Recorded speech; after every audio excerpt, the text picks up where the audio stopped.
Nous voici de l'autre côté du miroir. Le fret arrive ici, au centre de transport réfrigéré de la Lufthansa, le Cool Center. Je suis aux côtés de Karin Krestan, responsable du département pharmaceutique du centre. Que contiennent ces conteneurs? Ils sont différents de ce qu'on a l'habitude de voir. C'est vrai. D'ordinaire, ces conteneurs abritent des vaccins ou par exemple de l'insuline qui est très sensible aux températures. Dans le cas présent, le conteneur fait office d'emballage complémentaire. Il est en mesure de conserver la température interne sur une durée de transport pouvant atteindre 100 heures.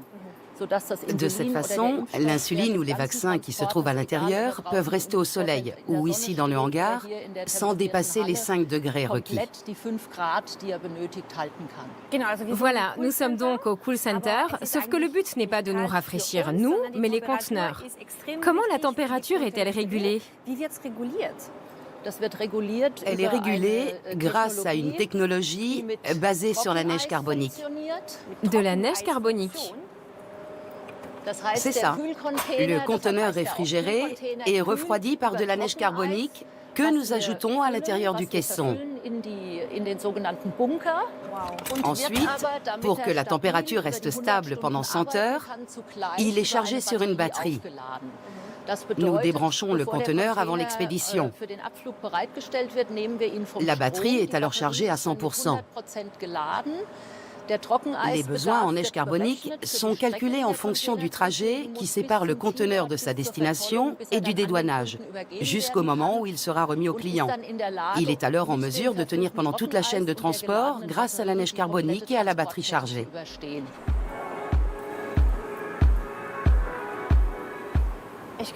J'ai du mal à dire si c'est plutôt plein ou vide.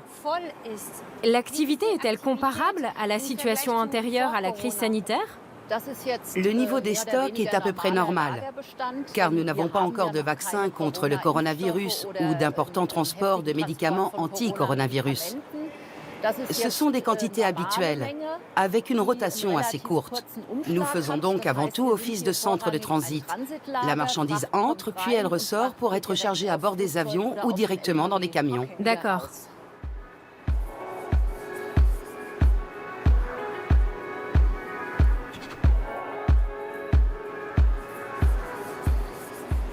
Nous voici donc dans une chambre froide à 5 degrés. Je regarde juste... 5 degrés? Oui, 5 degrés. On le sent tout de suite. C'est une vraie chambre froide. Que stockez-vous ici? Des vaccins également, mais aussi beaucoup de substances dangereuses. Des médicaments inflammables ou, par exemple, des agents chimiothérapeutiques qui doivent impérativement être réfrigérés. Il y a aussi des kits de test pour la Covid-19, ainsi que des kits de test utilisés par les hôpitaux pour dépister les germes responsables des infections nosocomiales. Tout cela doit être stocké à 5 degrés. Cela veut dire qu'en période de crise sanitaire, c'est un endroit très important pour les tests et pour les médicaments. Absolument. Les tests pour la Covid-19 doivent à tout prix rester à une température ambiante de 5 degrés. Et est-ce que vous avez dû repenser votre logistique en raison de l'épidémie?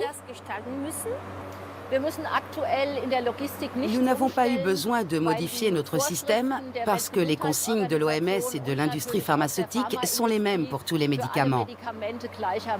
Toutes les marchandises qui doivent être stockées et transportées à 5 degrés sont soumises au même processus, qu'il s'agisse de vaccins anti-Covid, d'insuline, de vaccins contre la méningite ou de tout autre produit devant être stocké à cette température.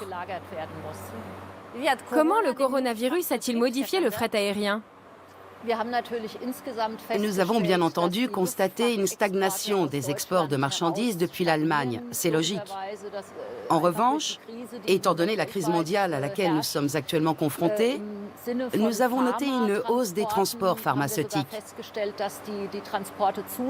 Cela inclut naturellement les vêtements de protection ou les masques, et tout cela est importé vers l'Europe, notamment vers l'Allemagne.